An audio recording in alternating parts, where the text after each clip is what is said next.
This is the Concealed Carry Podcast, Season 8, Episode 17. And welcome to the Concealed Carry Podcast, part of the concealedcarry.com network of podcasts, brought to you by Mountain Man Medical. Today is Thursday, June 15th. As of the recording of this episode, I am your host, Riley Bowman, and joined today by Matthew Marister. Hello, hello. What's up, man? I'm just glad to be here, glad to be home, and glad to be doing a podcast today. Not on fire? True, because a week ago yesterday, uh, those of you that don't know, I guess, or didn't see online where I posted on my social media and stuff, while traveling to Texas, my car caught on fire and burned to the ground. It was not a good day, and yeah, I lost some stuff in that fire besides the car, but for the most part, came out unscathed and had my shooting stuff and my holster and most of my gear. There's a few things that I'm kind of sad I lost, but I'm here and we're doing a podcast, so I'm thankful for that. So thank you everybody for being here as well with us while we record this. Those of you that are joining us live, and if you're not joining us live, we still appreciate you nonetheless. Because without listeners, well, there'd be no point of doing this. Today's episode is sponsored by LASR, that is the Laser Active Shot Reporter System, and also Barrel Block. And we'll read some sponsor messages to you a little bit later on those episode sponsors today. But we're going to jump right into today's content, which today we're going to be discussing the concept of shooting hardcover and partial targets. I think this is an interesting one to focus on for an episode, and is actually influenced or inspired by the most recent Shooter Ready Challenge video on shooterreadychallenge.com that you can go and review, which is titled Hardcover Targets, which the whole idea there is in the dry fire video, I use a series of targets with hardcover zones on them. This is something that's pretty common in USPSA competitive shooting, a little bit in IDPA as well, where a part of the target area is painted black, and it basically just means any rounds put into that black portion of the target don't count. There's no penalty, so you can shoot the hardcover portion as many times as you want, but every time you shoot it, you're not scoring a hit in the actual target area. So that was the focus of the Shooter Ready Challenge video, is shooting these hardcover targets of a variety of configurations. And we got published up on the free targets page on the concealedcarry.com website. You can go to concealedcarry.com/print targets to see those and download them and print them off and use them along with all the other free targets that we have available. The USPSA targets that are on that page are more of a dry fire purpose, although you certainly could use them in live fire if you wanted to. Whereas a lot of the other targets on there could also be used in dry fire, but are also intended for live fire use. But in today's episode, we're not just going to talk about hardcover targets, which, by the way, they could represent a hardcover target could represent a threat target in the real world that's partially exposed, behind some kind of true cover.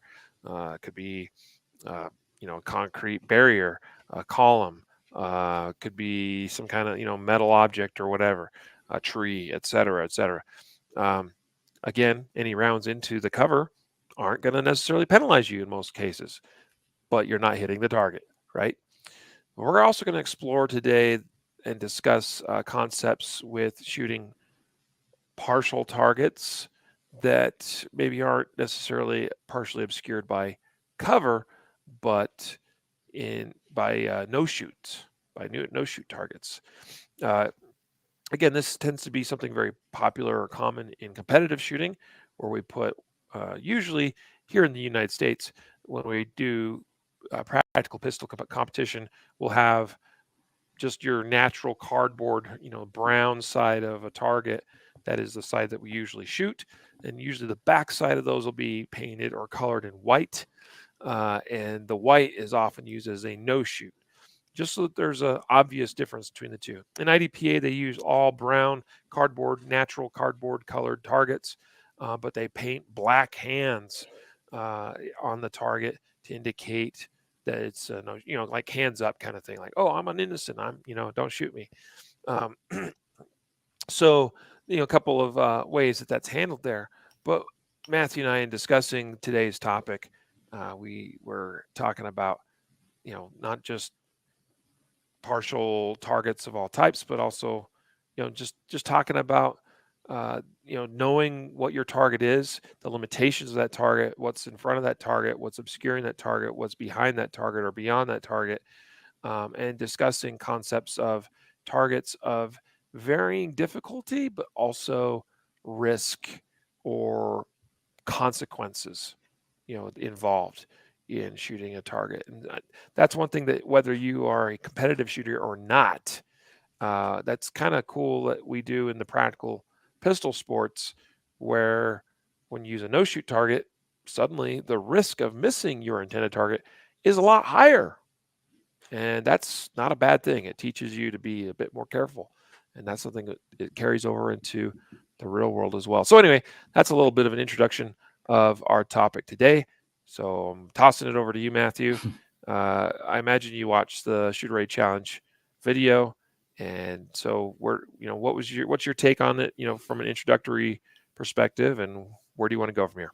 Yeah, I think there's a couple ways we could cover it, but I think maybe I'll just it makes sense, I think, to kind of address the competitive aspect of like the targets, because it does kind of, at least what you're showing, the targets and stuff in the Shooter Ready Challenge video is, they are like how a competitor would see the target, and then maybe take those principles and apply it and say, like, how can we apply that practically in a defensive shooting or defensive context? And I think, just overview of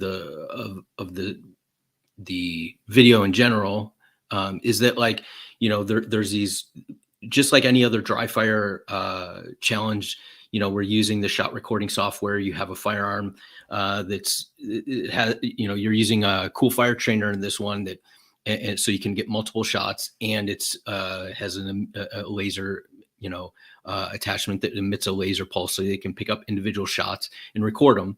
And you have various targets up there with various different cover, hard cover marked off. And you go through and show how to use these in dry fire. And I think it's important, because it's always about trying to make dry fire not only purposeful, but fresh and challenging. And if you're doing the same thing over and over, sure, you can get benefit from it. But like, if you can incorporate different things, and it might not seem like a big deal, to just say, okay, well, we're gonna cover off a quarter of this target or 3/4 or whatever. But I hope by the end of this, you'll see, or you'll hear or realize that there is a lot of value to doing this, and in the simplicity of it, in addition to you incorporating movement in that, even though it's just, a step to the side or a few steps. I think this will all come together towards the end, where it's like, wow, this is something that I should be doing. It's not something that, I'm just trying to fill in this some time, and it's just something to make a new video. It's purposeful, and there's a lot that you can get out of it. I don't know if that kind of sets it up, but Yeah, no, I mean, I appreciate that.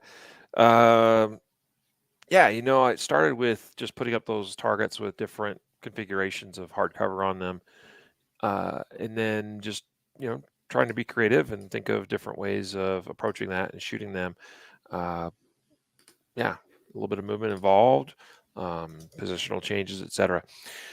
So, the interesting thing about that, and you touched on this a little bit as we were kind of doing our little episode prep, is how when primarily in the real world, I always kind of say that somewhat jokingly, because sometimes it's hard to even know exactly what real world actually is, since anyway, but if we're dealing with live human threats, for instance, and if cover or concealment is involved, um, changing your position can influence, the amount of exposure of that target. Same is true for us, of course. Obviously, we could talk about the use of cover for us and how important that is.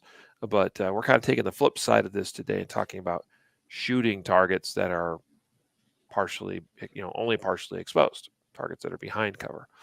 So anyway, that's kind of where it started, and I think adding in a little bit of the movement piece and things just mixes it up, keeps it interesting, but also creates additional challenges and further builds additional skill in other areas. So let's you know for those that maybe not be familiar, I touched on it in the beginning portion of the episode, but let's just touch base a little bit, or give you a little bit of an overview of how this works in the competitive environment with respect to shooting hard cover targets, just so there's nobody that has any questions out there. So again, a hard cover target, as they're often referred to as, is a target that has a part of its target area. Um, and quite literally, we typically put a strip of black tape across where we want to create a border, and then you end up painting with literally black spray paint the rest of that target to create that hard cover target zone. And so that's how they're created.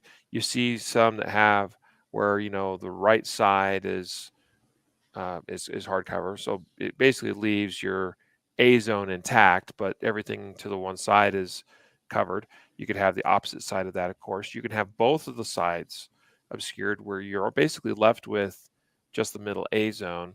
And so it's not very forgiving, right? Because any deviation left or right on that target is going to put a bullet in the hardcover instead of where you want. You can have various percentages or amounts of the bottom of the target hardcover, meaning you could have that come up just to the bottom of the A zone. You could have it come up a third of the way, a half of the way, two-thirds of the way through the A zone from the bottom, just making that actual target area more and more difficult.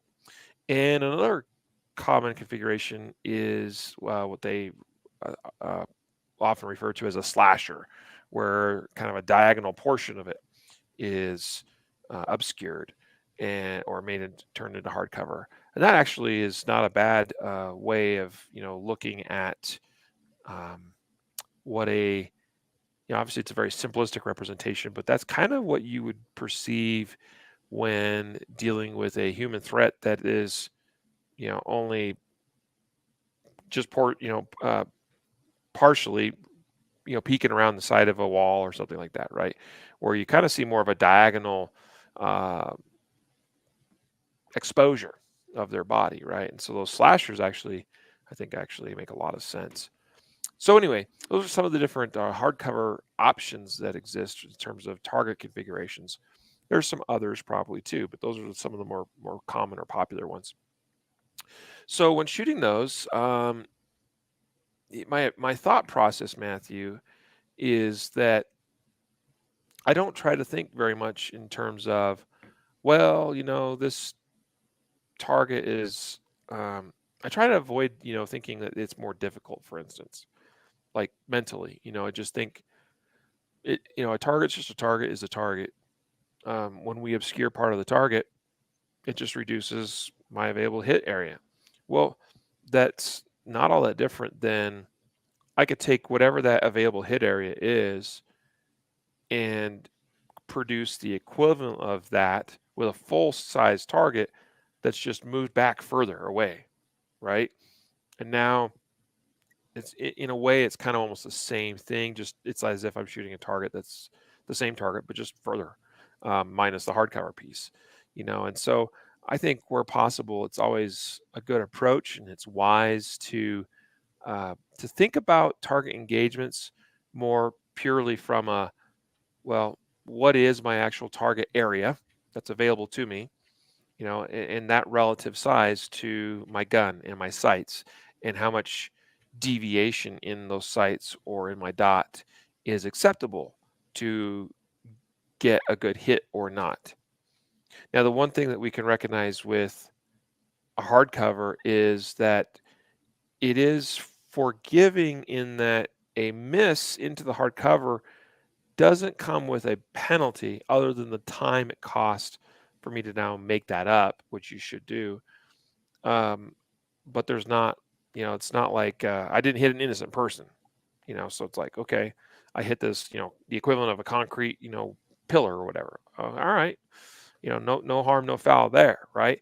So there's no penalty for hitting the hardcover. So the risk is, or the liability, if you will, is not super high.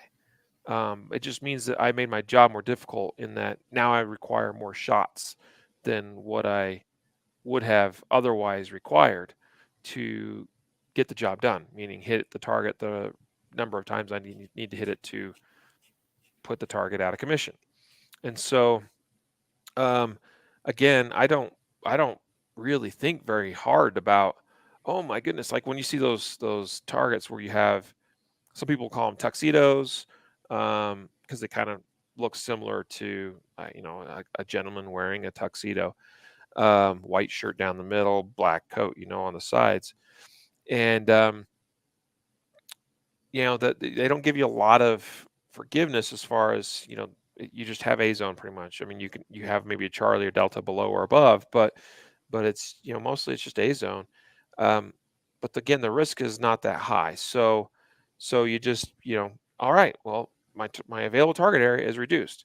Now that tuxedo target at 7 yards is kind of like I'm shooting a full scale target at 20 yards or whatever, so you're not going to be blasting it away, at it like you would if it was just a wide open target, at 7 yards. And so it's going to be a little bit more careful, where you are going to use a different. If you go back to actually 2 episodes ago, I did a podcast episode with Charlie Perez. We talked about different aiming strategies or aiming schemes, and we touched on a lot of this then too. Your aiming scheme or aiming solution is going to be different on that tuxedo target at 7 yards than a wide open target at 7 yards. But the level of anxiety shouldn't be all that different because, again, the liability of a miss or the risk associated with a miss is not that high. Yeah. Yeah, and as you were talking about, I think it'd be important, at least my mind went to this. So like we're talking about hardcover targets, and somebody might say, well, what is hardcover? And you kind of mentioned like early on that hardcover would be something that bullets can't penetrate or ballistically would provide you some protection ballistically. But as you were talking, I'm thinking, okay, so practically speaking, we know that sometimes even concealment works psychologically as cover, right? Like we've seen videos where somebody ducks behind, in a convenience store behind a chip aisle display, and the person's trying to shoot over top or around when they could shoot through it. So we're for hardcover, like if a threat if I was posed with a threat in real life and they duck behind concrete, I'm not going to blast through the concrete, but or I have to understand the difference between hardcover and concealment, or maybe something that's not hardcover might offer some ballistic protection, because let's say it's inside your home and you have everybody inside your home accounted for, and somebody ducks out behind a hollow core door and they're shooting at you from behind a hollow core door. Well, if they're only, a 4-inch by 4-inch spot is what I see of this person, but I can visualize their body behind that door. You better believe I'm shooting rounds right through that door, center mass at that person. I mean, I'm not going to try to take this tiny little shot. I'm going to shoot at the bulk of their body where I can see it. I can't see through the door, correct? But and I'm not advising anybody to blast through at things that they can't see. But if I see a partial of this guy sticking around a hollow core door, and I know my rounds are going to go right through that door. So as you were saying this, I'm thinking like Yeah, there's hard target or hard cover that we certainly we don't want to waste rounds in deflections and stuff in real world. Yeah, we can't. But like there might be an instance we don't want to get sucked in the idea that like I have to shoot over the chip aisle bag at this guy, or I can't shoot through the car window at somebody. I have to, shoot over top, because that's psychologically what we see play out in a lot of videos. So it just popped in my head while you're going through that, but Yeah. I don't know. Yeah. No, I mean, you're exactly right. I mean, we have talked about that a number of times, and it is such a psychological phenomenon that exists where people who clearly could shoot through concealment, of an object concealment or a concealment object. There we go. Don't. But yeah, it does. There are instances, of course, there are, but not as common as people, running and ducking around store shelves in a, supermarket or in a gas station or whatever. So yeah, it's good stuff. So we've addressed, we talked about hardcover targets, right? And again, shooting a hardcover target, it's just reduced exposure, reduced target area, just requires a little bit more careful aiming. We shouldn't get overly concerned or overly anxious about that. Just give it the requisite amount of aiming confirmation that's required and shoot the shots. And you can be a little bit more aggressive in terms of, the speed at which you do that than you would be if, say, those partially exposed targets had no shoots on top of them instead of just hardcover. And so let's shift gears a little bit and talk about partial targets that have a higher degree of liability or higher risk associated with them. That's something that we see both in the competitive games, but also in the real world. And so in USPSA, as I mentioned earlier, we often see the flip side of the USPSA target, which is white in color, used to represent a no-shoot target. So it's flipped around.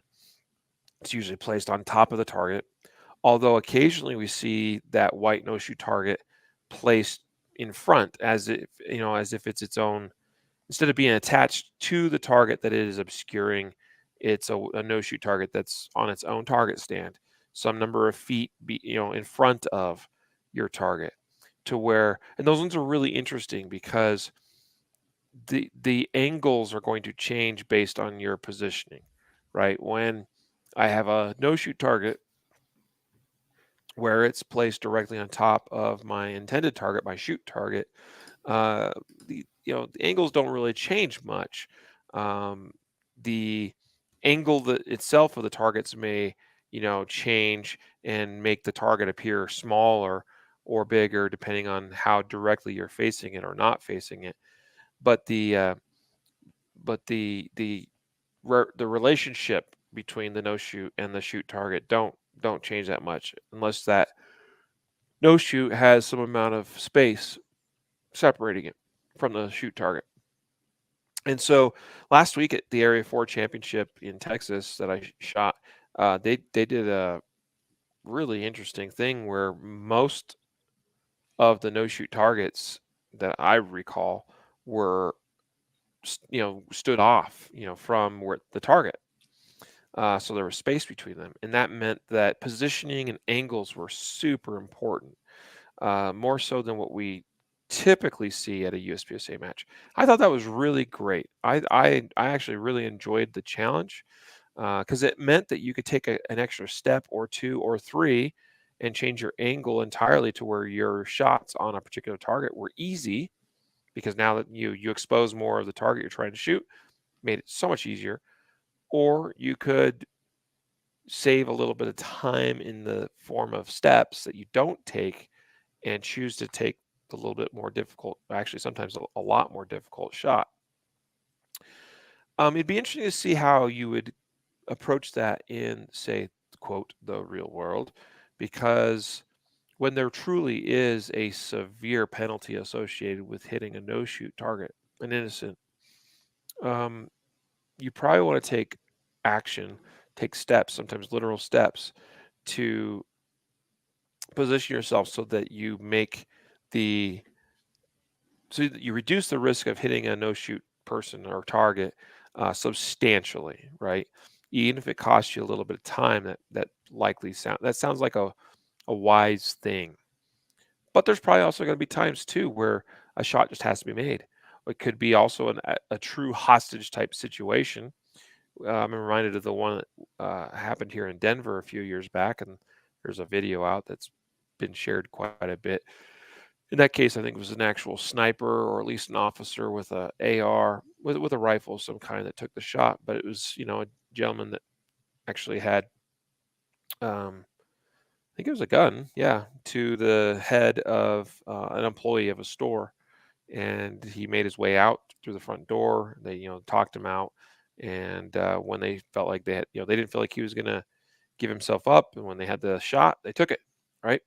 And that was a true hostage situation because the hostage is right there against the shoot target, the threat target in this case. Pretty interesting example. You could tell in watching that they made sure that they had waited for the right time, the right exposure, so that as that perpetrator turned slightly, they had a good shot and reduced the risk associated with the innocent party in that instance. But so shooting partial targets that have no shoots involved is not any different in terms of what you have to see. Um, it's the strategy is much the same as far as it's just like the target is just a reduced area, a reduced size, relative size. It's just smaller as you perceive it. So you're going to obviously aim and shoot it a little bit more carefully. However, the added element there involved here is that hitting the no shoot is a penalty, sometimes a substantial one. And so this is where you probably add a little, almost like a factor, if you will, an extra layer of security or safety, a buffer, if you will, to ensure you don't hit that no shoot. Because again, whereas in the hardcover examples we talked about to begin with today, uh, you put a round into the hardcover. Oh well, I send another one until I get the shots in the target that I need to. But in the case of a no shoot, we don't have that level of forgiveness, and the liability and the risk is much higher. So it's still a similar strategy. However, we have to give ourselves a little bit more of a built-in buffer to ensure that we stay within, this margin of safety, if you will, to reduce the likelihood of making a mistake and putting a round into the no shoot. So what that might mean is I might actually I might bias my aiming point a little bit more to one side away from the no shoot. It might just mean that I'm even more careful and deliberate, and maybe that, takes a little bit more time as I seek a little bit greater confirmation in my sights, things of that nature. But the point is, and I don't, when I'm shooting in a match and I have no shoot targets, I don't try to let that trip me up too much mentally or emotionally. I'd still look at it as hey, my target, instead of being this, it's this now. Okay. I could shoot that target if it was a full target and it was 25 yards away, no big deal. The problem is while I can miss left and right and high, I'm using the example of, a no shoot that's placed below, say, the target. I can miss left, right, or high, no problem. That's not a big deal. I mean, I'll just send another one if I need to. But I cannot miss low. I cannot miss low. Or in the case of if my no shoot was to the left, I cannot miss left. It just cannot happen, right? And so you have to take that into account. And that might mean that I shift my aim point a little bit further away from that no shoot.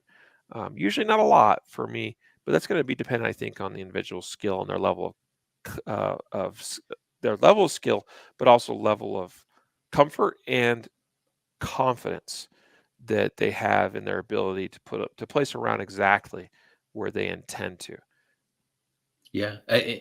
In just to continue that thought, like the thought is like, okay, well, if I cheat away from this no shoot target, well, I'm cheating away from that, but I'm also cheating now towards missing, or going off my target. So yeah, you have a no shoot target that's maybe obscuring partial part of your target, but missing on the other end is not good either, right? Like it's not like, well, I'd rather miss on that side. Yeah, I guess you could say if I know that there's a person here, I'd rather miss on the other side, provided that there's not a no shoot target behind your target, right? Like we're not just talking about rounds that pass through a target, but people behind your target that if you miss on this side now.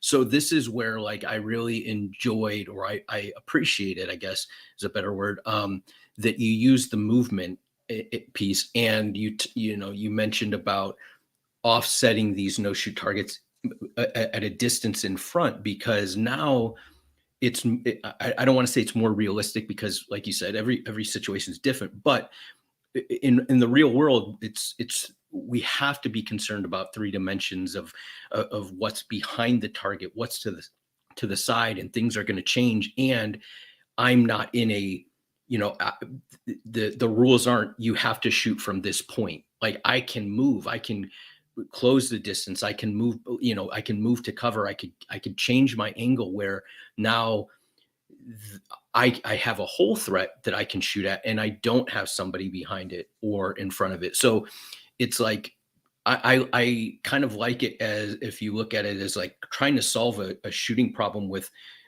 with angles and things, and looking at the whole thing. And obviously you can't do that in the moment if you're concerned about, how do I draw the gun? How do I, squeeze the trigger? What do my sights look like? You can't do that. So I think maybe it was last couple episodes, I can't remember, when we talked about like automaticity and all that. Like that's why that kind of stuff, the technical aspect of shooting, or it needs to be a certain level of automaticity, so you don't have to think of that, and then you can solve the problem of dimensions of targets and no shoot and cover and movement and all these things as it's unfolding before you. You'll come out with a much better, you might come out with a much more high percentage shot if you're able to think and move and do those things. So I think that's like the one of the benefits, I think, that I saw in this whole drill, and kind of as you were talking about that, and putting these targets at different distances, and frankly, like you could even put them at different elevations or heights, right? Because sometimes you might have different threats at a different elevation, or somebody at a no shoot that's in front of the target. But Yeah. so you can change this many different ways to provide you with different views, and get your mind thinking about, how do I solve this? Yeah. Before we go any further, I should recognize one of our episode sponsors today is LASR, that is Laser Activated Shot Reporter software. If you've been listening to us for any amount of time, or paying attention to the Shooter Aid challenges for any amount of time, you should be familiar with LASR for sure. Laserapp.com is our website, lasrapp.com. This is the software we use that not only records hits on target in dry fire practice through the use of a laser, some kind of laser device as part of your gun. We, sell a laser dot trainer through readyupgear.com. It's one of our sub brands, and that works really well. You can use a cool fire trainer. You can use a SIRT pistol, any number of those training tools that implement laser activation as part of the dry fire process, and the laser app software through the use of a webcam on your mobile device, iPad, iPhone, Android phone or tablet, computer with a webcam, laptop, etc.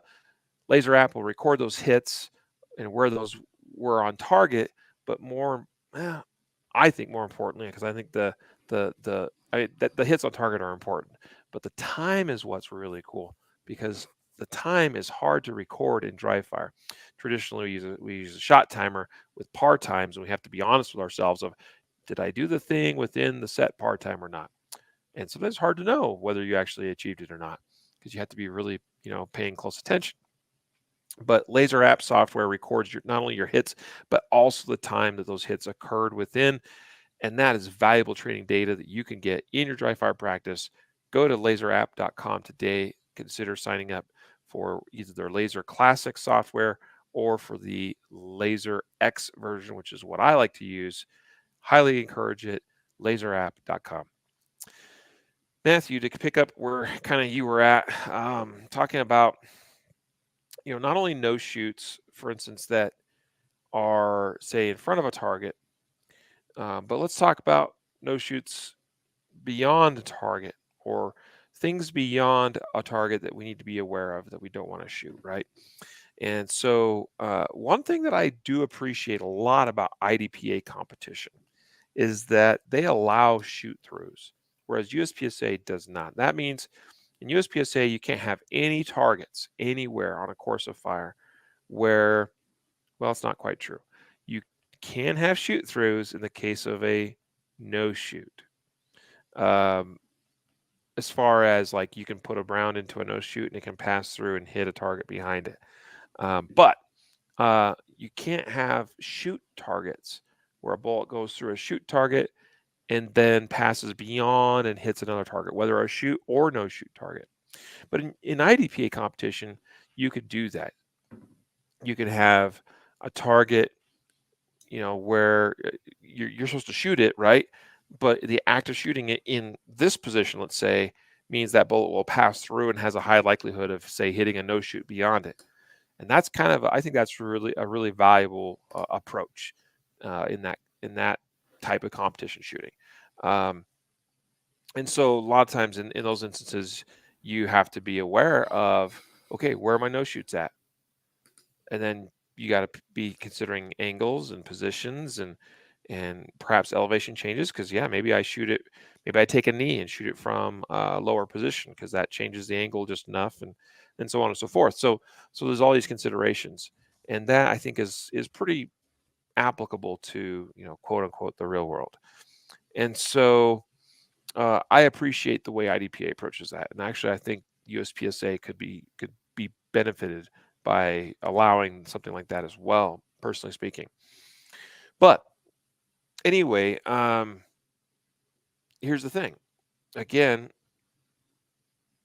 a no threat or no shoot, or a non-threat or no shoot target that is beyond our intended target, whether it be from a pass-through, which is not ideal, although probably less of a concern provided you're using quality, modern, expanding ammunition in today's world, which, I don't think we're as concerned now as we maybe used to be about pass-throughs.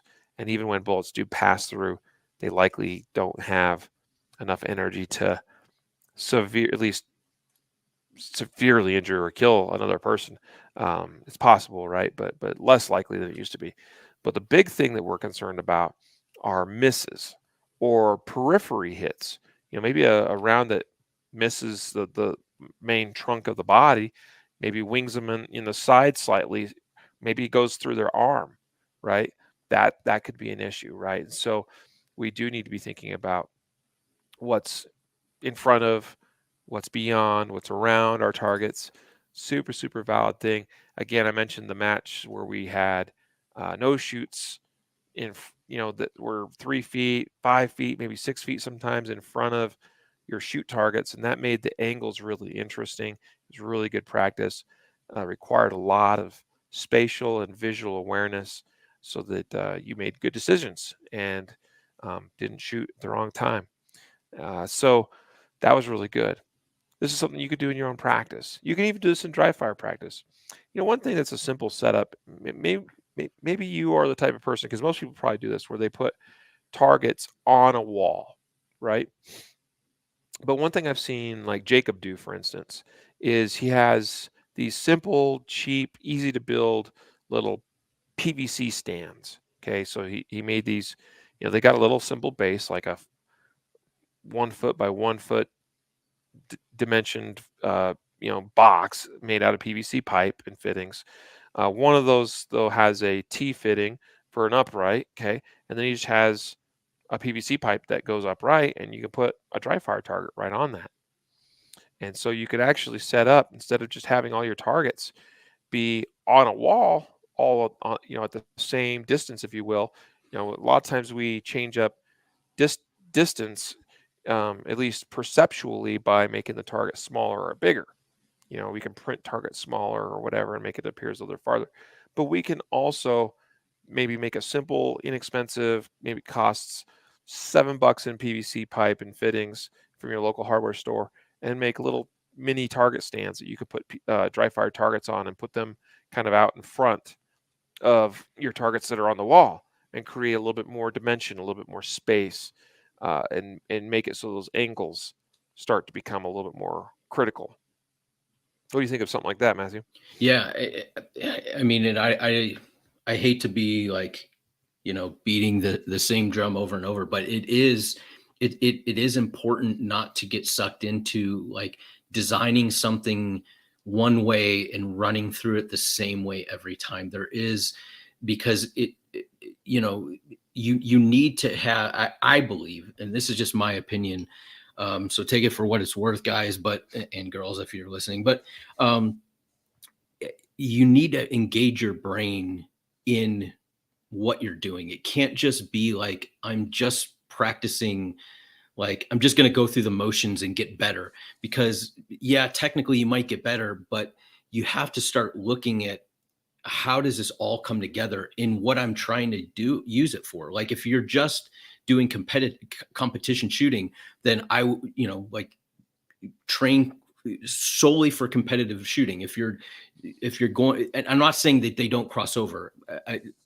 Please don't like mistake what I'm saying. But what I'm saying is you have to start looking at these as problems that are potentially, how do I take this competitive thing and place it in a mall? You have Eli Dickin or whatever his name is. Like, how Mm-hmm. do I take this and I make it as practically appropriate in reality? Not that it doesn't cross over, but like, I don't want to just game my mind into thinking that I've achieved this level of skill because I can draw and get this, first shot on target, or I can run this array. And then you're faced with something that throws a little wrench in your plan, and you can't problem solve. And so, you'll see this, especially on force and force, like, where somebody, if they just moved offline, if they just closed the distance, there was like a piece of cover right there, and you didn't even move to it, like you didn't see it, because you never looked at a shooting problem, with movement and dimension forward and back. You looked at it as, well, those are my targets, and this is how I shoot. And I'm not saying it's just because they come from a competitive world. I'm not saying that at all. Most of those guys are fantastic at problem solving on the fly and thinking. I'm saying, if all you do is line up a set of targets one dimensionally, you shoot them, yeah, that's great. You're practicing, and that's fantastic. But we got to start moving it to a thinking where we're actually using our brain to problem solve, and how can I make my dry fire as realistic as possible. That's what they're doing with the competitive stuff, as you're saying, is like, yeah, they could just set no shoot targets right in front of it. They could have a hard cut, but like, they're thinking like, how can we make this more complex, so people have to think, okay, let's offset this, let's set this back, and that causes angles. And then now you're thinking, and I think that those are fantastic things, that, like you said, you can do that in dry fire, and keep your dry fire interesting, challenge you, get you thinking, so it's not just a rote, like, this is Yeah. how I think my defensive gun use is going to go. Like, I don't think that that's setting you up for the maximum success. Yeah. Yeah. Those are great thoughts. Before we get, and we're kind of starting. We're on the backside of today's episode, but before we go any further, today's episode, I mentioned earlier, is also sponsored by Barrel Block. That is Barrel Block with a K, as in BARRELBLOK.com, for your safe dry fire training tool. We encourage you to check out Barrel Block. Use, whether it's a 9mm, 380, 40 caliber, 357 SIG, 45 ACP, and also 223. We've got a barrel block for most of your common calibers that people are using today for dry fire purposes. Check it out, barrelblock.com. This is a simple plastic injection molded tool that you insert from through your chamber all the way through the barrel. Gives you a visual indicator as it passes through the barrel, the muzzle end, letting you know, or anyone else around that might be observing you do dry fire practice, your family members, etc., your coworkers, perhaps. I mean, we work in an environment where dry fire is encouraged. So use a barrel block. You can see clearly it's blocked, that it's made safe, that it's impossible for a round to get inserted into the chamber at that point and have a negligent discharge. We know negligent discharges happen frequently by people conducting themselves in dry fire practice unsafely. So be a bit safer today. We encourage following of the rules, of course, of firearm safety, but use a barrel block for that extra layer of protection and safety and peace of mind. Barrelblock.com. So as we begin to kind of wind this one down a little bit, Matthew, just to touch on, some of the things like what you were saying a moment ago, and also this was covered a little bit in the Shooter Ray Challenge video itself that I filmed. Um, it, I think I'm going to try to do a better job of treating my dry fire practice the way I often treat my live fire practices. And by that, I mean, what you saw in this example is I had these 4 targets set up in, an array, and you can change up target arrays. Like that's not a bad thing at all. In fact, encouraged. Thing is, though, is changing up target arrays. This is true in live fire. Uh, if you have the option of being able to go to a range and have a bay to yourself, and you set up multiple targets, and you've got them in different, various positions or whatever. Every time I go to change up target locations and positions, it takes me time, and time, that time is time taken away from my practice time. And so a lot of times I set up a series of targets, a target array, maybe a mini stage, and I try to maximize my time and be the most efficient I can in, like, let's say I put up 4 targets, kind of like what I had in this dry fire arrangement in the Shooter Ray Challenge video. And you just leave the target arrays alone, but then find at least 3, if not more, different ways you can shoot that target array.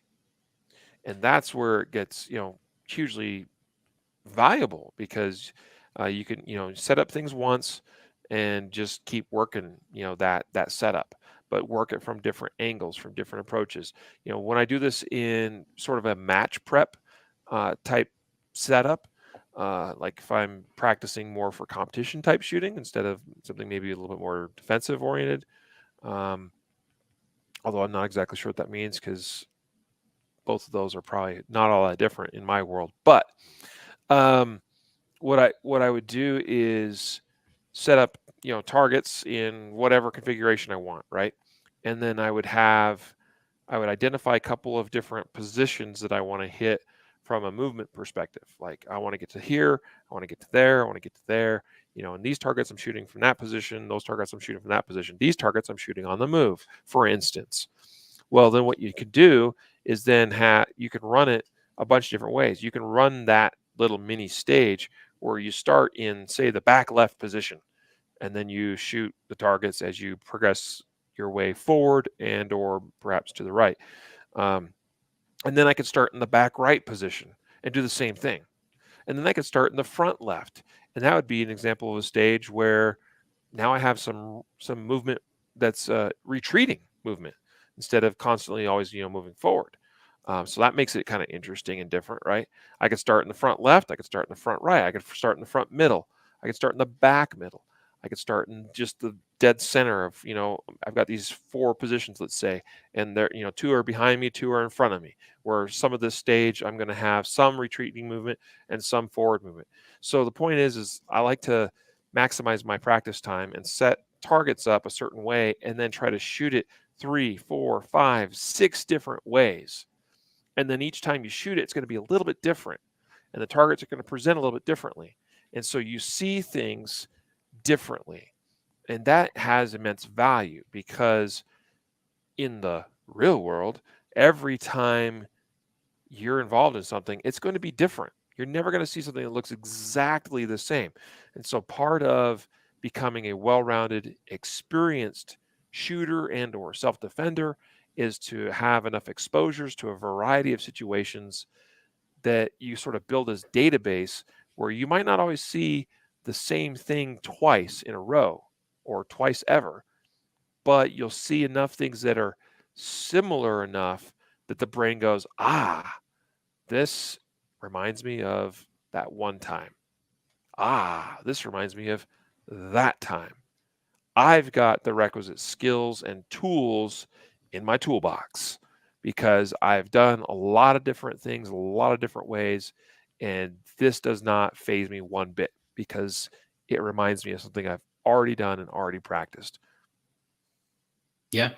Yeah, and I agree, and I hope what I was saying didn't come across as saying like that competitive shooters aren't good, Not at all. in the real Not at world all. at all. I think what I was saying is exactly what you're saying, is that like I think not all I think that playing competitive, like let me backtrack and just say, like, saying competitive shooters in general is painting competitive shooting in way too broad of a brush. I mean, certainly there's different calibers of competitive shooting, not just competitive shooters, right? Like there's competitive shooting that's very engaging and more akin to um, self-defense oriented shooting versus pure just competitive shooting, right? So I think my I don't want to paint competitive shooting all in the same brush.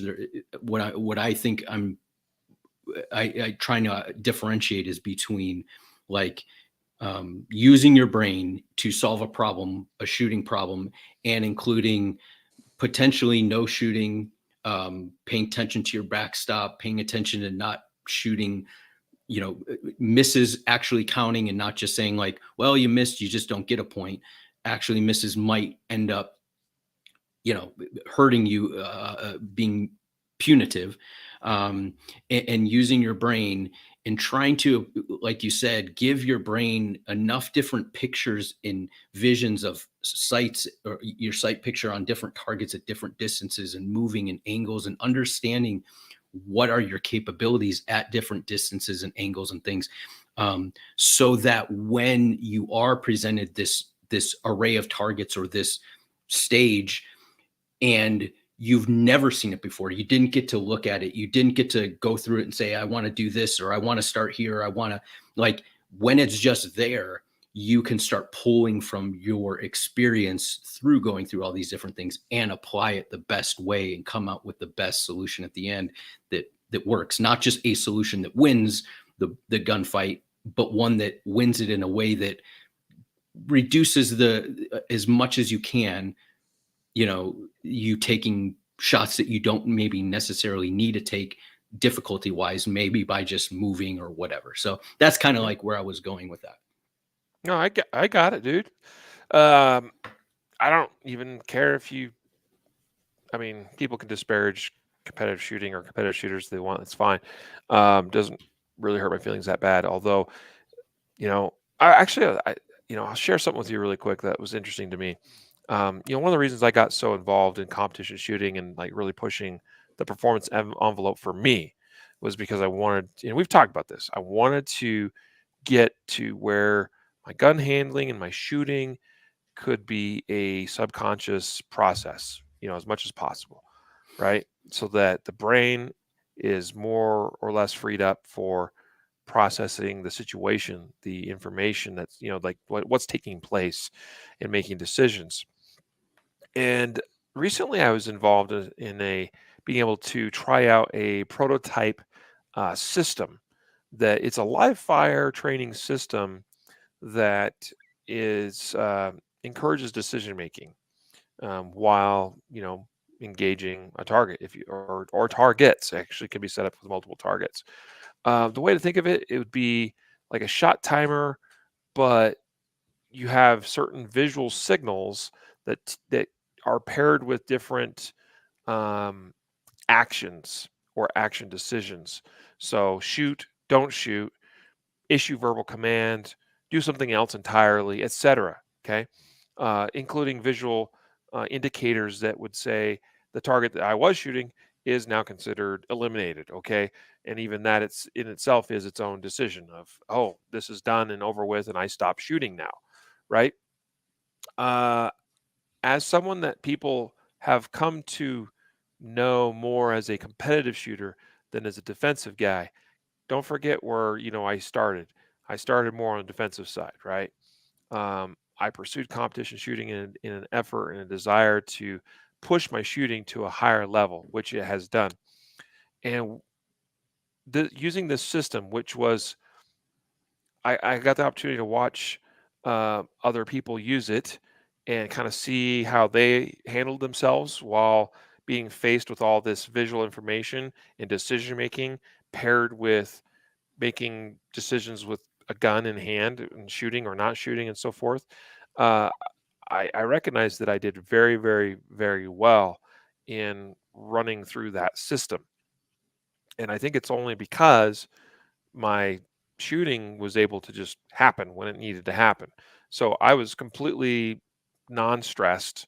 I was excited because it was cool to, try out this new prototype system, but I wasn't stressed. I was purely just watching the visual indicators, processing the information.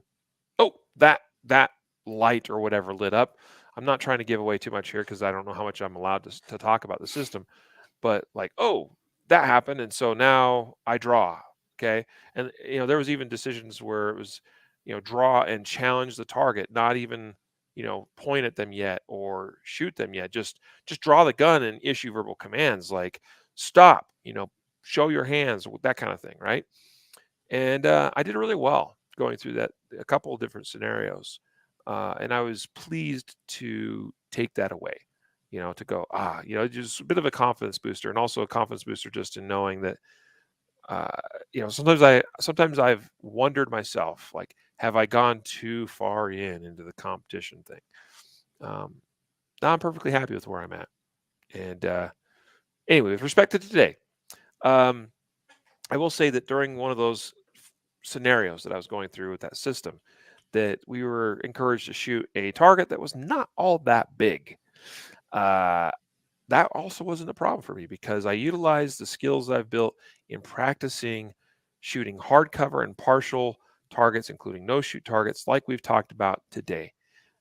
Practice this. This is a good thing because it'll help inoculate you stress wise, as far as, okay, no big deal. My target's only yay big because it's partially hidden behind a wall.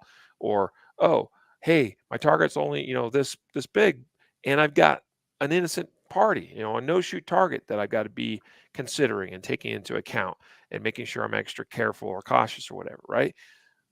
Practice even in your dry fire. That's why I made these dry fire targets available for free on concealedcarry.com/print targets. So you can go print these, practice these partial target engagements, and get better at this thing. Add this to your wheelhouse. So you're not just shooting wide open targets all the time, because that's not necessarily what you will always face in the real world. Yeah, Matthew, final thoughts? I'll just throw this out for, because and we've talked about this a lot of times, and I know that this is one aspect that also is a benefit of shooting at these targets with reduced size, is that like, or reduced impact area, is that like, or area you can actually hit, is that like it keeps you honest from just shooting a target that's close and just blasting away at it because of its proximity to you. Like, it actually forces you to look at the available hit area, and in doing so, narrowing your vision to a specific point on the target, rather than just saying like, I have this huge hit zone. Like, yes, that there's a time and place for that, but this can help, I think, also start getting you, showing you the importance of picking out a place on that target, especially when that there is only a small area. And like you said earlier, it's the same problem as if, vision, as if the target was farther away and it's a small area. But I think sometimes proximity wise, we can just see a close up target and just think we can blast away, and it might not always be the solution. So Yep. I agree. Good thoughts, man. That's a good place to wrap it up for today. Folks, thank you for your support of the podcast. As always, if you want to reach out to us, you can find us at podcast@concealedcarry.com.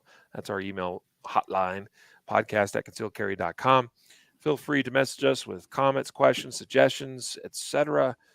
Also, feel free to follow us on social media. Go to Facebook, look for Concealed Carry Facebook page.